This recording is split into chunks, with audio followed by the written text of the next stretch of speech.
Assalamualaikum warahmatullahi wabarakatuh. Perkenalkan, nama saya Rani Davira dengan NIM 21060101 dari Prodi Ekonomi Pembangunan. Di sini saya akan mempresentasikan materi mata kuliah Teori Ekonomi Makro 2 yang diampu oleh Bapak Dr. Alfons Satrianto, SEFE.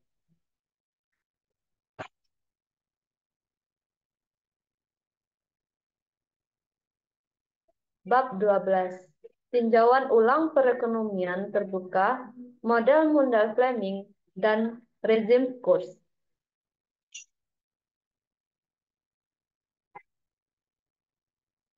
Pada bab 12 ini memiliki 6 subbab. Yang pertama, model Mundell Fleming. Yang kedua, perekonomian terbuka kecil dengan kurs mengambang. Yang ketiga, perekonomian terbuka kecil dengan kurs tetap. Yang keempat, perbedaan tingkat bunga. Yang kelima, kurs mengambang atau kurs tetap. Yang keenam, dari jangka pendek ke jangka panjang, model Mundell Fleming dengan perubahan tingkat harga. Model Mundell Fleming dilukiskan sebagai model kebijakan dominan untuk mempelajari kebijakan moneter dan fiskal pada perekonomian terbuka. Pada tahun 1999, Robert Mundell mendapat hadiah Nobel atas hasil karyanya dalam bidang makroekonomi perekonomian terbuka, termasuk diantaranya model ini. Model Mundell Fleming tidak jauh berbeda dengan model ISLM. Kedua model itu menekankan interaksi antara pasar, mengasumsikan bahwa tingkat harga adalah tetap dan menunjukkan apa yang menyebabkan fluktuasi jangka pendek dalam pendapatan agregat, atau sama dengan pergeseran dalam kurva peruntutan agregat. Perbedaan pentingnya adalah bahwa model ISLM mengonsumsikan perekonomian tertutup, sedangkan model Mundell Fleming mengonsumsikan perekonomian terbuka. Subbab yang pertama, model Mundell Fleming. Asumsi penting, perekonomian terbuka kecil dengan mobilitas modal sempurna. Asumsi perekonomian terbuka kecil dengan asumsi mobilitas modal sempurna.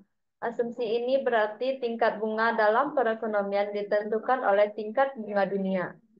Dengan adanya asumsi ini, maka dapat kita tuliskan R sama dengan R bintang. Pasar barang dan kurva IS bintang. Pertama, pasar barang pada model ini sama seperti model ISLM. Namun, MO menambahkan simbol baru untuk ekspor neto. Kedua, simbol baru disebabkan karena adanya asumsi bahwa R sama dengan R. Maka persamaan pasar barang IS dapat kita peroleh. Y sama dengan C dikali Y dikurang T ditambah 1 dikali R bintang ditambah G ditambah NX dikali E. Yang ini merupakan kurva IS bintang. Kurva IS bintang diderivasi dari kurva ekspor neto dan perpotongan Keynesian. Bagian A menunjukkan kurva ekspor neto kenaikan kurs dari E1 ke E2. Mengurangi ekspor neto dari NX dikali E1 ke NX dikali E2. Bagian B menunjukkan perpotongan Keynesian. Penurunan ekspor neto dari NX E1 ke NX E2 menggeser kurva pengeluaran yang direncanakan ke bawah dan menurunkan pendapatan Y1 ke Y2. Bagian C menunjukkan kurva IS bintang yang meringkas hubungan antara kurs dan pendapatan ini. Semakin tinggi kurs, semakin rendah tingkat pendapatan.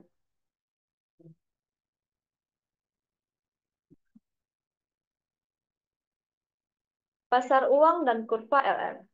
Model Mundell Fleming menunjukkan pasar uang dengan persamaan yang dikenal dengan model ISLM M per P sama dengan L dikali R, Y.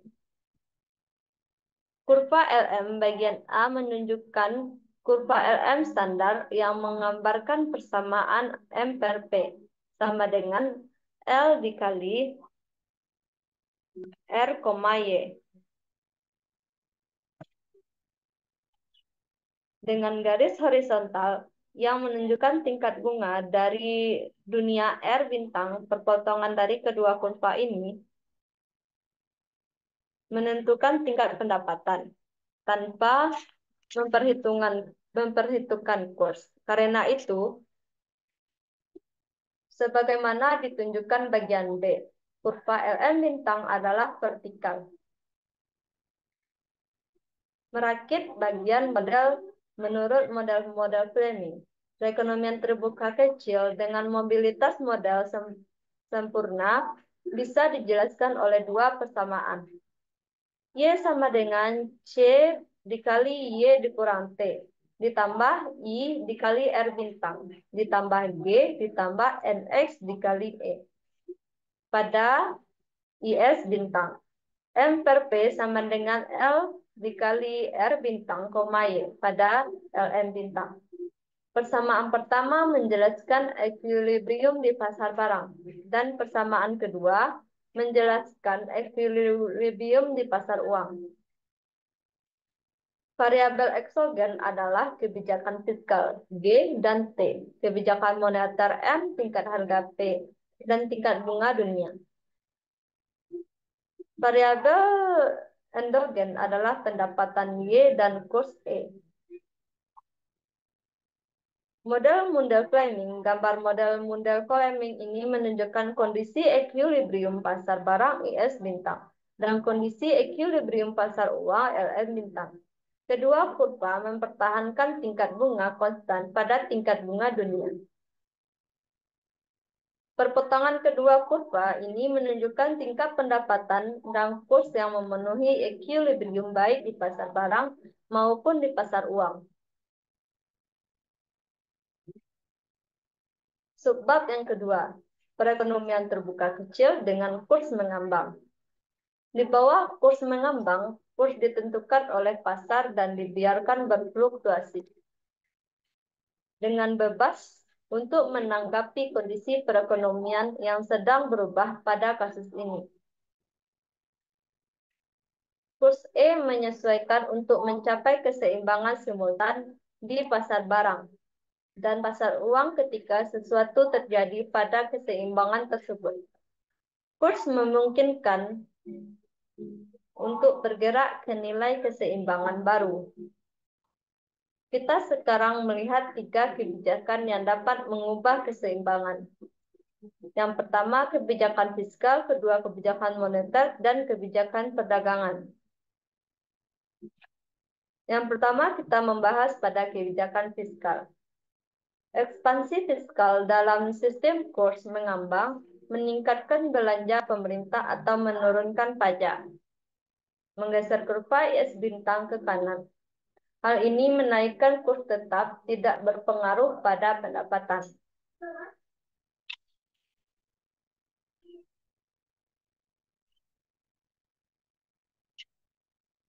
Yang kedua, kita membahas pada kebijakan moneter.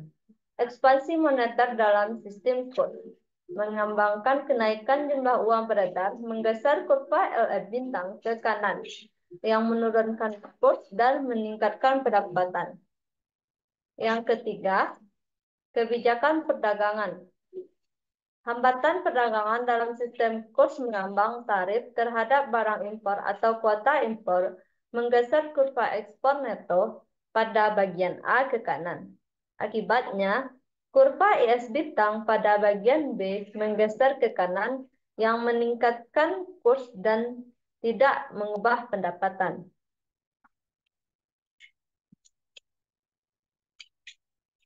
Sebab yang ketiga, perekonomian terbuka kecil dengan kurs tetap.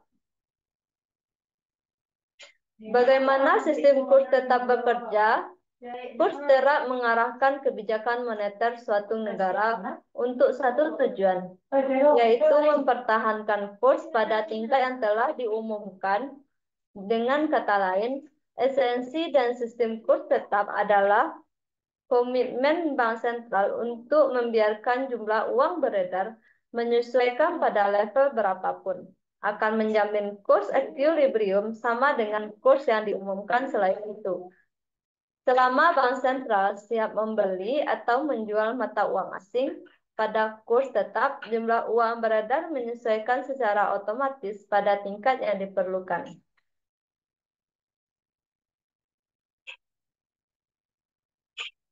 Bagaimana kurs tetap mengendalikan jumlah uang beredar pada bagian A? Kurs equilibrium awalnya melebihi tingkat tetapnya. Pialang akan membeli mata uang asing di pasar valuta asing dan menjualnya ke FED atau BI untuk mendapatkan laba. Proses ini secara otomatis meningkatkan jumlah uang beredar yang menggeser kurs PLN bintang ke kanan dan menurunkan kurs.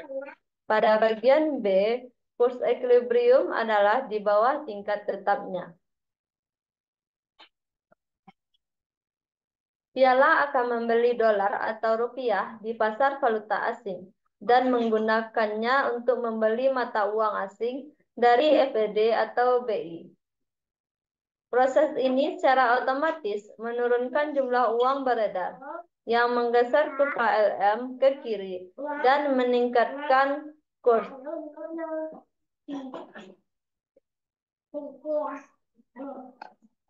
Kebijakan fiskal. Sekarang kita akan mengkaji bagaimana kebijakan perekonomian mempengaruhi perekonomian terbuka, kecil, dengan kurs tetap. Anggaplah pemerintah mendorong pengeluaran domestik dengan meningkatkan belanja pemerintah atau mendorong pajak. Kebijakan ini menggeser kurva ISG ke kanan, tetapi karena bank sentral siap mempertukarkan mata uang domestik dan mata uang asing pada kurs tetap. Pialang dengan cepat menanggapi kenaikan kurs ini dengan menjual mata uang asing ke bank sentral, yang menyebabkan ekspansi moneter otomatis, automatic monetary expansion. Kenaikan jumlah uang yang beredar ini menggeser kurva EM ke kanan. Jadi, ekspansi fiskal menurut sistem kurs tetap meningkatkan pendapatan agregat.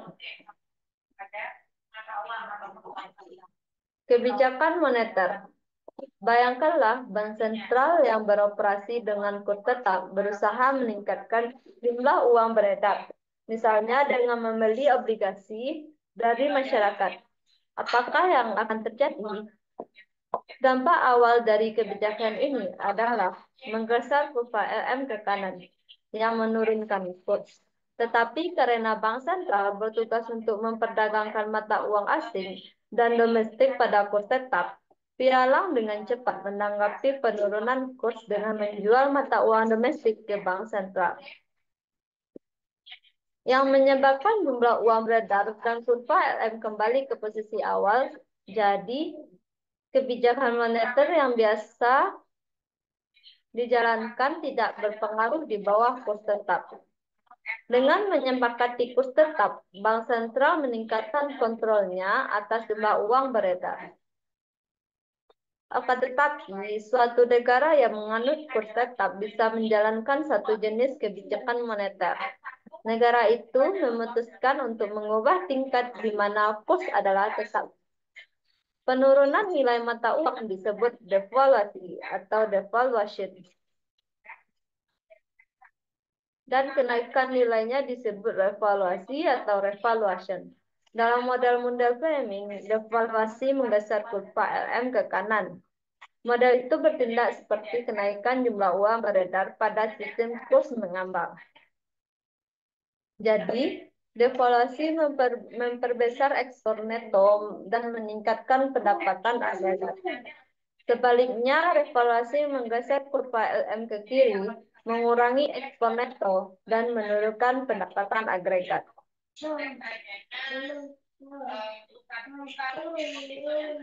Kebijakan perdagangan, anggaplah bahwa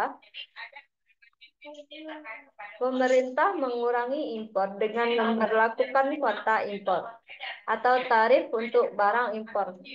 Kebijakan ini menggeser kurva ekspor neto ke kanan dan dengan demikian menggeser kurva IS ke kanan. Pergeseran dalam kurva IS bintang cenderung menaikkan kurs untuk mempertahankan kurs pada tingkat yang tetap. Jumlah uang beredar harus naik, yang menggeser kurva LM bintang ke kanan. Dampak hambatan perdagangan di bawah ini, kurs tetap adalah sangat berbeda dibandingkan dengan bawah sistem kurs mengambang. Dalam kedua kasus, hambatan-hambatan perdagangan menggeser kurva ekspor neto ke kanan. Tetapi hanya di bawah kurs tetap, hambatan perdagangan meningkatkan ekspor neto NS. Alasannya adalah bahwa hambatan perdagangan di bawah kurs tetap mendorong ekspansi moneter, bukan apresiasi kurs. Pada akhirnya, ekspansi moneter meningkatkan pendapatan agregat. Ingatlah persamaan berikut ini. NX sama dengan S dikurang I. Atau dipersepsikan dengan velocity atau perputaran jumlah uang. Rumusnya apa? Jadi kalau dalam masa dasar perputaran uang itu adalah tingkat di mana jumlah uang beredar. Ya. Subbab yang keempat, perbedaan tingkat bunga. Ya, risiko negara dan ekspektasi kurs ketika kita mengonsumsikan ke sebelumnya bahwa tingkat bunga dalam perekonomian terbuka kecil ditentukan oleh tingkat bunga dunia. Kita sedang menerapkan hukum satu harga. Kita berpikir bahwa jika tingkat bunga domestik berada di atas tingkat bunga dunia, masyarakat dari luar negeri akan memberi pinjaman kepada negara itu, yang membuat tingkat bunga domestik turun. Jika tingkat bunga domestik berada di bawah tingkat bunga dunia, penduduk domestik akan memberikan pinjaman ke luar negeri untuk mendapatkan pengembalian yang lebih tinggi, yang mendorong tingkat bunga domestik untuk naik. Akhirnya, tingkat bunga domestik akan sama dengan tingkat bunga dunia karena adanya risiko negara dan ekspektasi terhadap perubahan kurs di masa depan.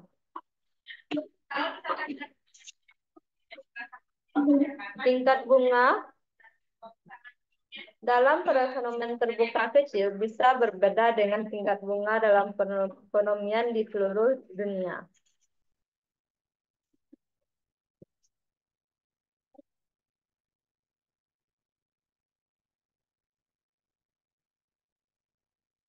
Perbedaan tingkat bunga dalam model Fleming.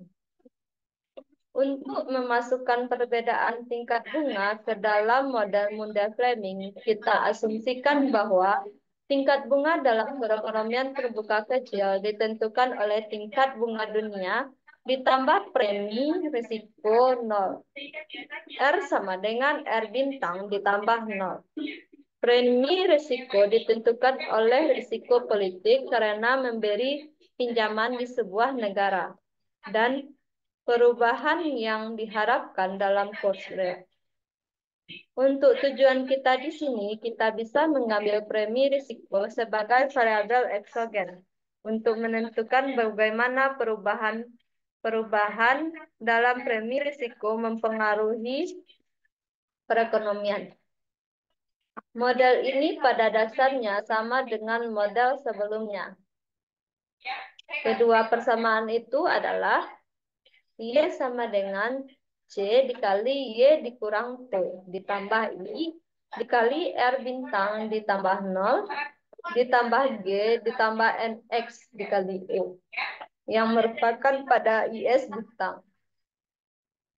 M per P sama dengan L dikali R bintang ditambah 0, Y yang merupakan pada LM bintang. Untuk setiap kebijakan fiskal, kebijakan moneter, tingkat harga, dan premi risiko, Kedua persamaan ini menentukan tingkat pendapatan serta kurs yang menyeimbangkan pasar barang dan pasar uang. Dengan mempertahankan premi risiko yang konstan, sarana kebijakan moneter, kebijakan fiskal, dan kebijakan perdagangan bekerja.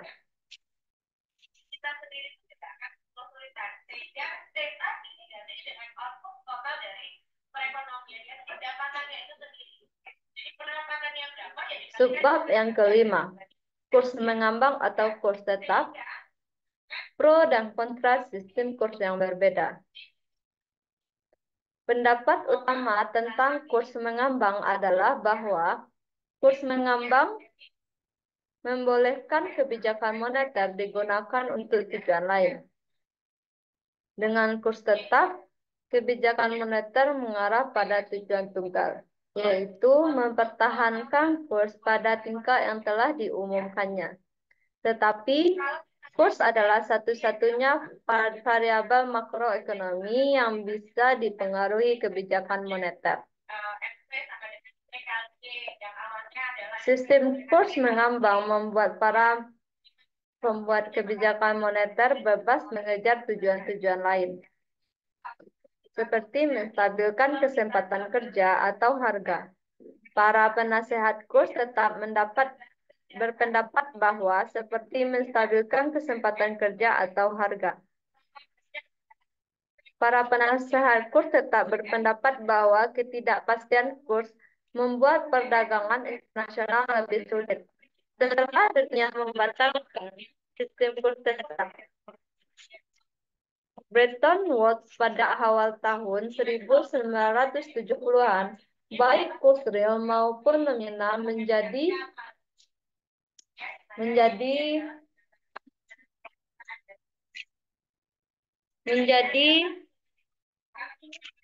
dan semakin berubah-ubah daripada yang masyarakat harapkan. Sebagaimana ekonom menyebut pasang surut volatility ini sebagai spekulasi irasional dan mendestabilisasi oleh investor internasional. Eksekutif bisnis sering mengklaim bahwa perubahan ini berbahaya karena akan meningkatkan ketidakpastian yang berhubungan dengan transaksi bisnis internasional. Akan tetapi, selain perubahan kurs ini, jumlah perdagangan dunia juga terus meningkat dengan kurs mengambang. Akhirnya, pilihan antara kurs mengambang dan tetap tidaklah sederhana seperti yang kita lihat pertama kali. Selama periode kurs tetap, negara-negara bisa mengubah nilai mata uang mereka jika dapat mengatasi konflik tingkat bunga yang ada dengan tujuan lain. Selama periode kurs mengambang, negara-negara sering menggunakan target formal atau target informal. Periode kurs mengambang, negara-negara sering menggunakan target formal atau target informal untuk kurs ketika memutuskan apakah perlu memperbanyak atau mengurangi jumlah uang beredar. Kita jarang menemukan kurs yang seutuhnya tetap atau seutuhnya mengambang. Apalagi di bawah kedua sistem, stabilitas kurs biasanya adalah salah satu di antara banyak tujuan bank sentral.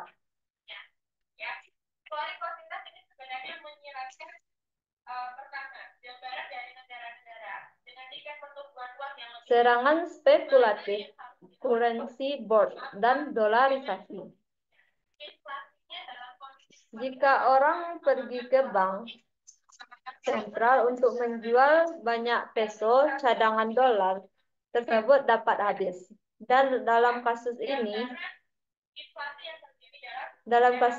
bank sentral tidak punya pilihan lain kecuali membatalkan kurs tetap tersebut dan membiarkan peso terdepresiasi. Fakta ini meningkatkan kemungkinan serangan spekulatif, perubahan persepsi para investor yang membuat kurs tetap tidak dimungkinkan.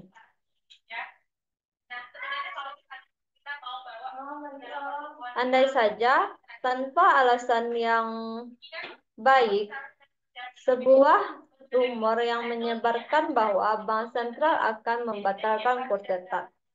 Orang akan segera menukarkan peso dengan dolar. Sebelum peso kehilangan nilainya, penukaran besar-besaran ini akan menghabiskan cadangan bank sentral dan dapat memaksa bank sentral untuk mengabaikan pengaitan antara peso dengan dolar tersebut. Dalam kasus ini, gosip ini akan kemudian berubah menjadi sebuah fakta. Untuk menghindari kemungkinan terjadinya hal ini, para ekonom berpendapat bahwa kurs tetap atau fixed exchange rate harus didukung oleh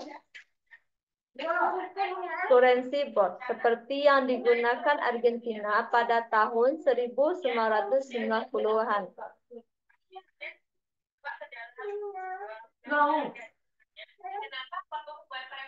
Currency bonds adalah aturan di mana bank sentral memegang mata uang yang cukup untuk mendukung setiap unit mata uang domestik.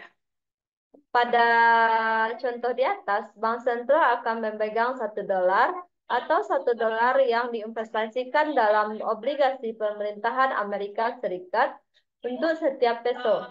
Tidak peduli berapa banyak peso yang ditukarkan ke bank sentral. Bank sentral tidak pernah akan kehabisan dolar. Setelah bank sentral menggunakan currency board, bank sentral mungkin perlu mempertimbangkan langkah selanjutnya. Bank sentral dapat mengabaikan peso dan di saat yang bersamaan membiarkan negaranya menggunakan dolar Amerika Serikat. Rencana seperti itu disebut dolarisasi atau dollarization. Hal ini akan terjadi dengan sendirinya dalam perekonomian dengan tingkat inflasi yang tinggi. Ketika mata uang asing menawarkan nilai simpan yang lebih kuat dibandingkan dengan mata uang domestik.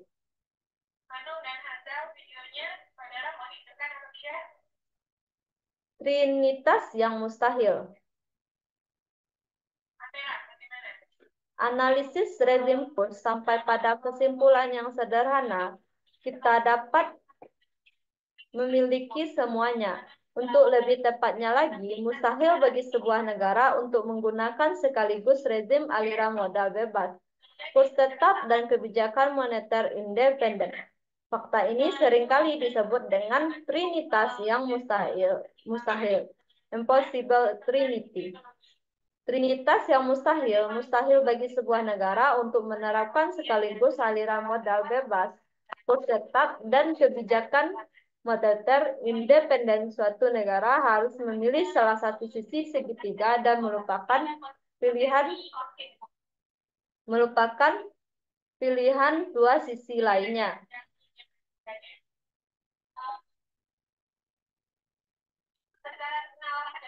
Pada sebab ke-6, dari jangka pendek ke jangka panjang, modal planning dengan perubahan tingkat harga. Modal planning sebagai teori permintaan agregat, bagian A menunjukkan bahwa ketika tingkat harga turun, kurva RMB akan bergeser ke kanan. Tingkat equilibrium pendapatan naik, bagian B menunjukkan bahwa hubungan negatif antara P dan D ini diringkas oleh kurva permintaan agregat.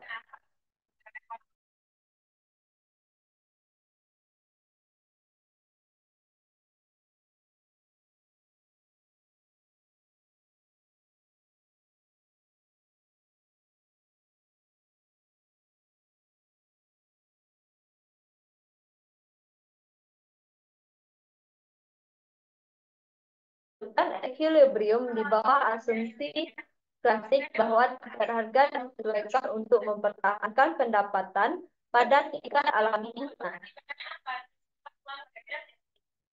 Jadi, kesimpulan pada bab 12 ini, kita telah mengkaji bagaimana perekonomian terbuka itu bekerja dalam jangka pendek ketika kita bersifat.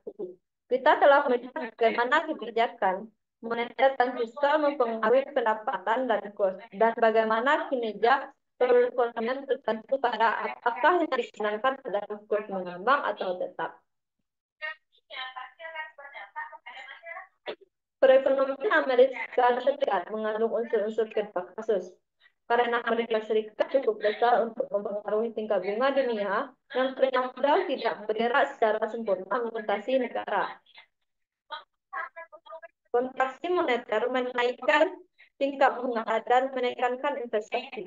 Pada saat yang sama, kontraksi moneter juga meningkatkan nilai dolar sehingga menaikkan ekspor ekspor. Jadi, meskipun tidak menjelaskan perekonomian Amerika Serikat, model-model planning dengan tepat memprediksi apa yang terjadi pada variabel-variabel internasional seperti kurs menunjukkan bagaimana interaksi internasional mengubah dampak kebijakan moneter dan fiskal.